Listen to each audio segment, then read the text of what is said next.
अक्सर ऐसा होता है कि हम ईश्वर की सत्ता को स्वीकार तो करते हैं, लेकिन हमारे दैनिक आचरण में वह गंभीरता नजर नहीं आती। इसे आध्यात्मिक आलस्य भी कहा जाता है। जब हम किसी चीज को हल्के में, टेकन फॉर ग्रांटेड लेने लगते हैं, तो इसका मतलब है कि हम उसके प्रति अपने भय खो चुके हैं। इस स्थिति को बदलने के लिए आप कुछ व्यवहारिक कदम उठा सकते हैं, जो बहुत जरूरी है। ईश्वर की शक्ति को शब्दों से अधिक उसकी रचना से समझा जा सकता है। भगवान को प्रकृति के माध्यम से पहचानना सबसे सरल और सीधा मार्ग है, क्योंकि प्रकृति उस महान शक्ति का साक्षात हस्ताक्षर है। हम अक्सर चमत्कार ढूंढते हैं, जबकि पूरा ब्रह्मांड ही एक निरंतर चलता हुआ चमत्कार है। सूरज का रोज एक ही दिशा में उगना, समुद्र का अपनी सीमा न लांघना और ग्रहों का अपनी कक्षा में घूमना। जब हम देखते हैं कि बिना किसी बिजली के तार या इंजन के इतना बड़ा ब्रह्मांड एक निश्चित गणित से चल रहा है, तो समझ आता है पीछे कोई बड़ा बैठा है। एक छोटे से बीज को गौर से देखिए। उस बेजान दिखने वाले दाने के अंदर हजारों पत्ती, फूलों और फलों का नक्शा छिपा है। एक तितली के पंख पर बने पैटर्न या हमारे अंगूठे के निशान, फिंगरप्रिंट्स, जो दुनिया में किसी से नहीं मिलते।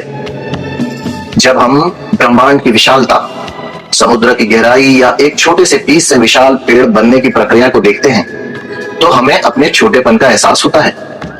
कभी कभी रात में भरे आसमान को देखें या उगते सूरज को शांति से निहारें, यह एहसास कि कोई शक्ति इस पूरे तंत्र को चला रही है, हमारे मन में उसके प्रति सम्मान और गंभीरता वापस ला सकता है।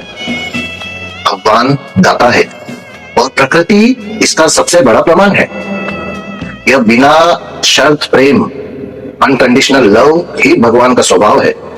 जब हम प्रकृति की इस उदारता को देखते हैं, तो हमें उस पालने वाली शक्ति का अनुभव होता है। अगली बार जब आप किसी बगीचे में जाएं, तो एक फूल को केवल फूल की तरह मत देखिए। यह सोचिए कि इसकी जड़ों को कैसे पता कि जमीन से कौन सा खनिज लेना है ताकि रंग लाल ही आए। इसकी खुशबू कहां से आ रही है, जबकि मिट्टी में तो कोई खुशबू नहीं थी। यही वह बिंदु है जहां आप विज्ञान से आगे बढ़कर ईश्वर को पहचानना शुरू कर देते हैं। हम ईश्वर को हल्के में तब लेते हैं जब हमें लगता है कि जो हमारे पास है वह तो हमारा अधिकार है। जिस दिन हम यह समझने लगते हैं कि हमारी हर सांस एक उपहार है, हमारा नजरिया बदल जाता है। रोज रात को सोने से पहले उन 3 चीजों के बारे में सोचें जो आज ईश्वर की कृपा से आपको मिली। यह आपको उसके साथ जोड़कर रखेगा। अनुशासन और मर्यादा। ईश्वर को गंभीरता से लेने का अर्थ केवल मंदिर जाना नहीं है, बल्कि उनके बनाए नैतिक नियमों पर चलना है। अपने दैनिक कार्यों में ईमानदारी लाएं। जब आप यह सोचकर काम करते हैं कि वह देख रहा है, तो आप उसे हल्के में लेना बंद कर देते हैं। इसे ही साक्षी भाव कहते हैं। कहा जाता है कि मानव सेवा ही प्रभु सेवा है। जब हम किसी जरूरतमंद की मदद करते हैं, तो हमें उस विराट शक्ति की मौजूदगी का अनुभव होता है। निस्वार्थ भाव से किसी की मदद करें। यह अनुभव आपको अहंकार से दूर ले जाएगा और उस बड़ी शक्ति के प्रति नतमस्तक कर देगा। हम बिजली को भी तब तक हल्के में लेते हैं जब तक कि स्विच ऑन करने पर रोशनी न जल जाए। ईश्वर की शक्ति भी वैसी ही है। वह अदृश्य है, लेकिन हमारे जीवन का आधार है।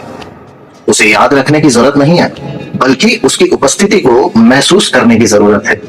ईश्वर को सिर्फ मानना काफी नहीं है, बल्कि यह महसूस करना जरूरी है कि हमारी हर सांस और इस दुनिया का हर कोना उसी के नियंत्रण में है। जब तक हम दुनिया के दिखावे में फंसे रहेंगे, हम उसकी शक्ति की गहराई को नहीं समझ पाएंगे। वह हर एक कण में बसा है, पर हमें होश कहां है। उसकी शक्ति इतनी बड़ी है, हमें इसका एहसास कहां है। दुनिया के झूठ और दिखावे में हमने खुद को खो दिया। वह सही रास्ता दिखाता है, पर हमें उसे मानना कहां है। सांसों की डोर उसी के हाथ है, यह सच तो है, पर हम अपनी दुआओं में उसका शुक्रिया करते कहां हैं। उसे हल्के में लेने की गलती हम रोज करते हैं। अपने मन के अंदर झांक कर अपनी कमी देखते कहाँ हैं। इतनी बड़ी शक्ति है वो जिसके इशारे पे कायनात चलती है, और हम उसके सामने अपना घमंड छोड़ते कहाँ हैं।